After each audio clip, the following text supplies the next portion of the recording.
In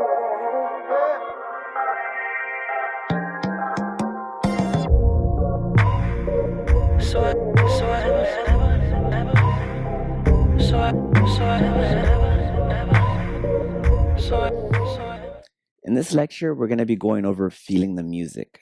The reason this lecture is called Feeling the Music is because I hear this term used a lot when somebody is telling a beginner dancer, somebody just learning, and they kind of like need to loosen up and they tell them like, oh, just feel the music. Again, I created this lecture just because I feel like that's something that you can't learn overnight or just in that moment just to feel the music. Again, because that goes back to the whole timing and musicality aspect. So what do I mean by this? My question to you is, should you be counting when you're dancing? The answer is always yes. You should always be counting when you're dancing. Even up until this day, I still count. But again, you want to get to the point where you're counting so much that you don't even know you're counting anymore. Like if you're dancing, you know you're off time. Again, if you're dancing, you know when you're on time or if somebody else is on time. But again, it takes practice. I've seen others do it too. And you can do it in a fast time. It's just a matter of how much you practice this skill. But again, every time you're dancing, count 1 through 8, the whole entire song. And again, over the months and over the years, you're going to get better and better, and you're not even going to know you're pretty much counting anymore. Now, to have that feeling that you just know timing and you're counting, but again, you don't know that you're counting, that to me is what feel the music is. Now, there's different levels to this now. So after you can count without knowing that you're counting anymore, you want to be able to count in fours. We talked about the pattern of 4 before in the previous lecture. So this is just a little bit more advanced version of this once you can master the whole timing thing without thinking about it. So for example,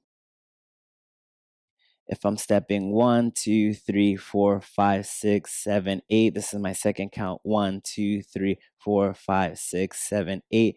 We do that 4 times. Again, in your head, you want to be counting in fours.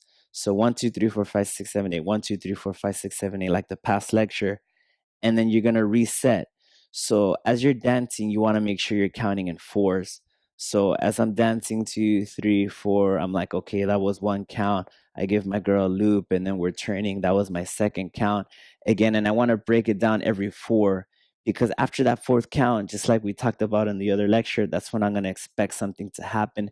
And you're going to get better at this skill now. So you're going to be able to dip or do a body roll or do a trick, whatever you want, exactly when the music is asking for it.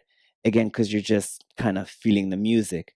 But again, this is just a second level of pretty much understanding of what feeling the music is.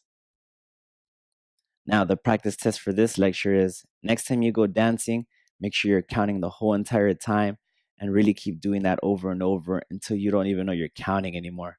After that, you can count by the pattern of 4, like the previous lecture, and then you can just keep practicing just to get better at this skill.